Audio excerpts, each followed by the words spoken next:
नमस्कार. आपण आज बघणार आहोत मस्त असे खिशीचे पापड. त्यासाठी मी ते 1 किलो तांदूळ घेतलेले आहेत. हे गहू तांदळाचे पापड आहेत, पण मी यामध्ये जे तांदूळ घेतलेत यामध्ये गहू न टाकता मी मैदा टाकणार आहे.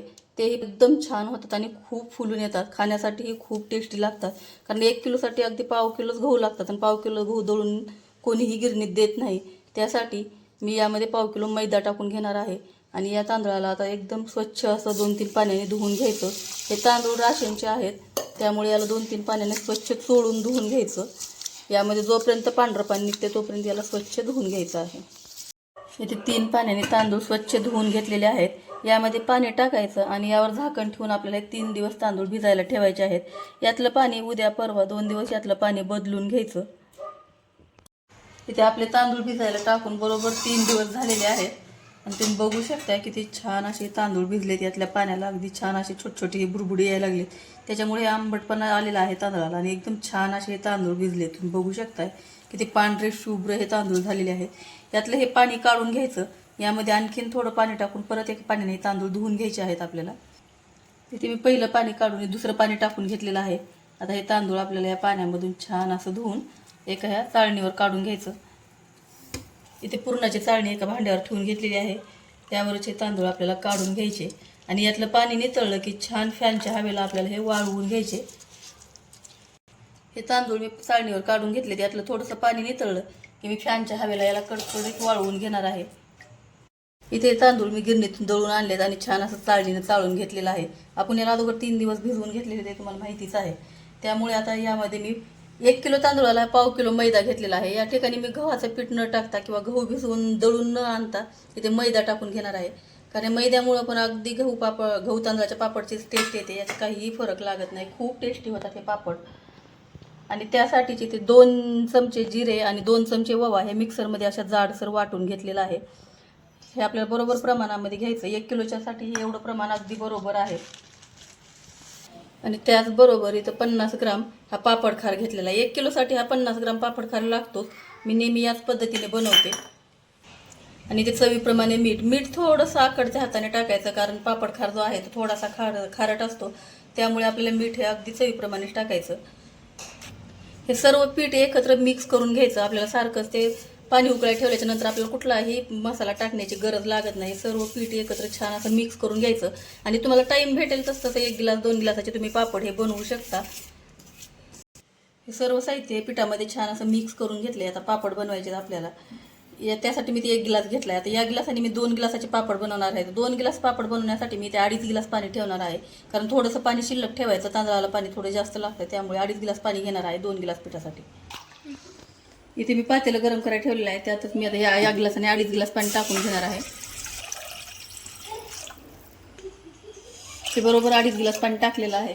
पाणी उकळायला ठेवण्याच्या अगोदर मी पातेल्याला थोडंसं तेल लावून घेतलं होतं, कारण आपल्याला नंतर पातेलं घासण्यासाठी पण सोपं पडतं आणि आत जास्त चिटकत नाही. इथे तुम्ही बघू शकताय पाण्याला किती छान अशी उकळी आलेली आहे. यातच मी आता बरोबर 2 गिलास पीठ टाकून घेणार आहे. सर्व बाजूने पीठ टाकून घ्यायचं.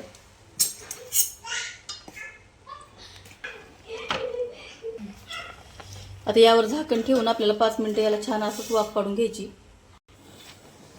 5 मिनिटानंतर बघू शकता तुम्ही सर्व पाणी हे पिठाच्या वर आलेलं आहे. आता याला आपल्याला छान असं लाटण्याच्या साहाय्याने आपल्याला हे पीठ आता एकदम छान हटून घ्यायचं.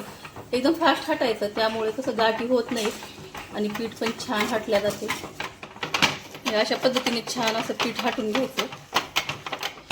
एकदम मस्त होतं हे पीठ आणि पापड तर खूपच छान होतात. चवीला तर खूप भारी लागतात. इथे अशा पद्धतीने छान असं हे पीठ मी लाटण्याच्या साहाय्याने हटून घेतलेलं आहे. यावर आता ओला कपडा ठेवून आपल्याला छान अशी 5 मिनिटं याची वाफ काढून घ्यायची. छान कॉटनचा कपडा हा मी ओला करून घेतलेला आहे. यावर ठेवायचं. याच्यामुळे छान वाफ बसते ते पिठाला आणि पापड खूप छान होतात. ते 5 मिनिट झालेले आहेत आणि पिठाला पण छान अशी वाफ आलेली तुम्ही बघू शकताय.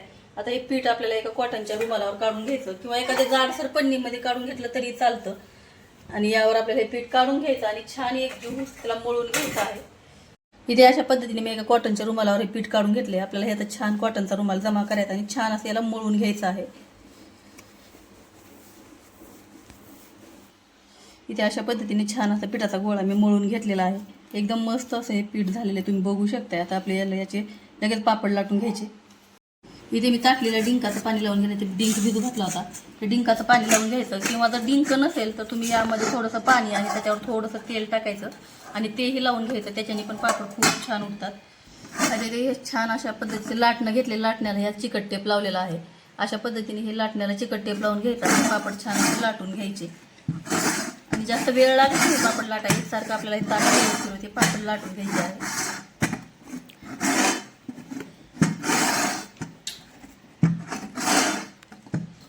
माझं ताट जरा जास्त गोल गोल फिरायला लागले खाली फरशी चिकणी असल्यामुळे.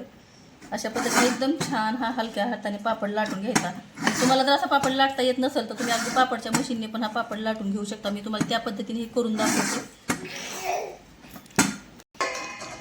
इथे हे अशा पद्धतीने एखादी दुर्डी सूप अशा ठिकाणी हे पापड टाकून घ्यायचे. आणि आपल्याला अगदी हे पंख्याच्या हवेला सुद्धा हे पापड खूप छान वाळतात. आणि थोड्या वेळ सुकल्याच्या नंतर आपण हे उन्हामध्ये अर्ध्या तासामध्ये एकदम कडक होतात हे पापड. इथे मी मशीन घेतलेली आहे. याच ठिकाणी याला पण थोडंसं मी डिंकाचं पाणी लावून घेते. इथे असं ठेवायचं आणि त्याच्यावरतून एक कॅरी बॅग ठेवायची आणि याला छान असं दाबून घ्यायचं. इथे तुम्ही बघू शकताय एकदम छान आणि गोल साईजचा पापड तयार झालेला आहे. लाटता येत नाही त्याच्यासाठी हे ऑप्शन खूप छान आहे. पण थोडासा लाटल्यापेक्षा हा पापड किंचित असा जाड होतो, पण तळल्यावर खूप फुगतो हा पण पापड. तुम्ही बघू शकता किती मस्त झालेला आहे. या अशा पद्धतीने मी आता सर्व पापड हे बनवून घेणार आहे. इथे अशा पद्धतीने छान असे पापड लाटून घेतलेले तुम्ही बघू शकताय किती मस्त पापड झाले. एकसारखे पापड झालेले आहेत. अशाच पद्धतीने मी 2-3 खुपावर केलेले आहेत. हे आहेत ते मशीनने केलेले आहेत आणि हे मी लाटून केले. तुम्ही बघू शकता किती मस्त हे पापड झाले. त्याला आता मी उन्हामध्ये वाळवून घेणार आहे. आणि हा वाकडा तिकडे भारताचा नकाशा आहे, कुठल्या देशाचा नकाशा आहे माहीत नाही, माझ्या मुलीने तयार केला आहे. तुम्ही बघू शकताय. आता याला मी उन्हामध्ये वाळायला घालणार आहे. आता वाळल्याच्या नंतर मी डायरेक्ट तुम्हाला हे पापड मी तळून दाखवते.